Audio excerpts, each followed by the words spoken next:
दो बहुओं की कहानी ने दिल को छू लिया। नीता को तारीफ शब्द पता ही नहीं था। घर के सारे काम वह एकदम सही सही करती थी। खाना बहुत स्वादिष्ट बनाती थी, लेकिन फिर भी आज का खाना अच्छा था। बहू ऐसा उसकी सास कभी भी बोलती नहीं थी और पति भी कभी उसकी प्रशंसा नहीं करता था। उसने बनाया हुआ खाना चुपचाप खाकर उठकर दोनों पति और सास चले जाते थे।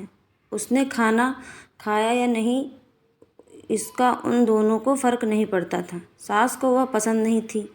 उसके हाथों से ज़रा सी भूल हो गई तो सास तुरंत गुस्सा करती थी। उससे भी बुरी बात यह थी कि उसने पति और उसके बीच बातचीत का ज़्यादा नहीं होती थी और उन्होंने ये चुप्पी बनाए रखी थी। वह उसी पर ध्यान नहीं देता था।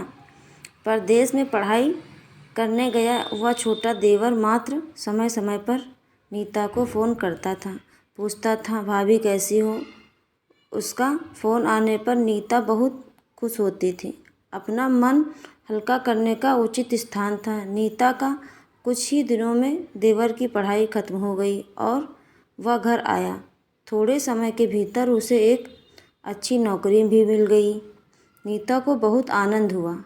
नौकरी लग जाने के बाद उसकी सास अपने छोटे बेटे की शादी के लिए बातचीत करने लगी, पर देवर को एक भी लड़की पसंद नहीं थी। इससे ही बोला होगा, उसे मना करने को सोचकर सास नीता को ही दोष दे रही थी। नीता को चिंतित देखकर देवर ने अपनी माँ से कहा, मैं एक लड़की से बहुत प्यार करता हूँ, मैं उसी से शादी करूँगा। उसने जिद की। देवर जी, यह बात पहले बतानी चाहिए थी ना। नीता ने ये बात अपने पति के कान पर डाली। इस बात पर उसने थोड़ी किटपिट की, लेकिन लड़की देखकर वह भी तैयार हो गया। सवाल बचा सास का, अपने छोटे बेटे का मन कैसे दुखाएगी वह। बाद में उनकी भी हाँ हो गई। नीता को बहुत खुशी हुई। उसे लगा एक अच्छी सहेली आ जाएगी अब साथ देने के लिए, दिल के राज बताने के लिए। पर कैसी होगी छोटी देवरानी, रस बस जाएगी हमारे साथ और इस घर में, या वह एक अलग दुनिया बसाने पर जोर देगी। देवर जी को इस विचार से थोड़ा टेंशन में आ गई नीता। कुछ दिनों बाद नीता की छोटी देवरानी चौखट लांग कर घर में आई। देवरानी ने घर में आते ही सारे घर की जिम्मेदारी अपने हाथों में ले ली। अब सास ने अपनी छोटी बहू की ज़्यादा ही तारीफ करना शुरू कर दिया। उसे माँ जैसा प्यार करने लगी। यह देखकर नीता की आंखों में आंसू आ जाते। वो सोचती, मैं भी तो यही काम करती थी, फिर मेरे साथ ही क्यों ऐसा बर्ताव। अब थोड़े दिनों बाद छोटी देवरानी पूरे घर पर राज करेगी और फिर मेरी जगह वहाँ पर कोने में होगी। अपने ही विचारों में खो गई नीता के भाव समझने पर छोटी देवरानी नीता के हाथ में हाथ लेकर बोली, दीदी मुझे सब पता है, मुझे अपनी छोटी बहन समझिए। देखना बहुत जल्द सब ठीक हो जाएगा। छोटी देवरानी ने पूरे घर की जिम्मेदारी तो ले ली, लेकिन कामों में कुछ न कुछ बार बार भूल करती थी। फिर देवरानी नीता के पास जाती और मदद मांगती थी। ऐसा रोज ही होने लगा। यह देखकर सास लेकिन गुस्सा हो गई। मेरे रहते हुए वह छोटी बहू बड़ी बहू को क्यों पूछती रहती है। फिर सास भी रसोई घर में आकर चार काम शुरू करने लगी।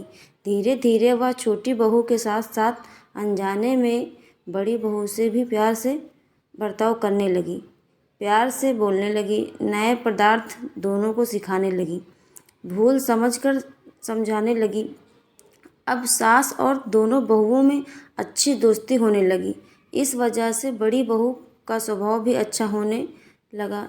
उसके स्वभाव में खुलापन आ गया। सास भी दोनों के साथ कभी शॉपिंग तो कभी फिल्म देखने जाने लगी। वो अपनी दोनों बहुओं को समान प्यार करने लगी थी। इस वजह से घर का माहौल हंसता खेलता हो गया। इसके अलावा अपने भाई और उसकी पत्नी की बॉन्डिंग देखकर नीता का पति भी उसके साथ अच्छा व्यवहार करने लगा। यह देखकर छोटी बहू बहुत खुश हुई। दीदी, घर पर पहले आप ही का हक था। ऐसा बोलकर छोटी बहू ने पूरी घर की जिम्मेदारी अपनी जिठानी को दे दी। साल भर में नीता के देवर को अच्छे वेतन और बड़ी पोस्ट पर स्थानांतरित किया गया। अब छोटी देवरानी भी अपने पति के साथ परदेश जाएगी और मैं फिर अकेले रह जाऊंगी। इतना ही नहीं, इतने सालों बाद सास का व्यवहार जो इतने सालों बाद बदल गया था, वह फिर से वही हो गया। तो इस विचार से नीता डर गई। देवरानी की नीता को इतनी आदत हो गई थी कि उसके बिना घर काटने को दौड़ेगा। देवरानी के आ जाने से घर का माहौल बदल गया था।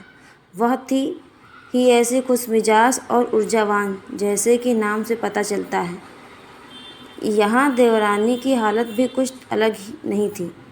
उसे दुख हुआ कि यदि यहाँ रहना पड़ा तो उसे अपने पति से दूर रहना पड़ेगा। नीता के देवर की जाने की गड़बड़ और देवरानी मात्र टेंस होने के कारण नीता सोच में पड़ी। अंत में उसने देवरानी को पूछा तो देवरानी ने जवाब दिया कि दीदी, मैं सारा दिन नए स्थान पर अकेली रहूँगी। उससे अच्छा मैं यहीं हूँ। आपके देवर को बोला है मैंने, शनिवार और रविवार की छुट्टियों में आप यहीं आ जाया करें। मैं भी उनके साथ जाया करूँगी बीच बीच में, थोड़ा बदलाव के लिए। उस पर वह बोलते हैं कि 6 महीने में वापस यहाँ ही बदली कर लूँगा। मैं अपने पति की नकल करके, देवरानी बोली और छोटी देवरानी भी हंसने लगी।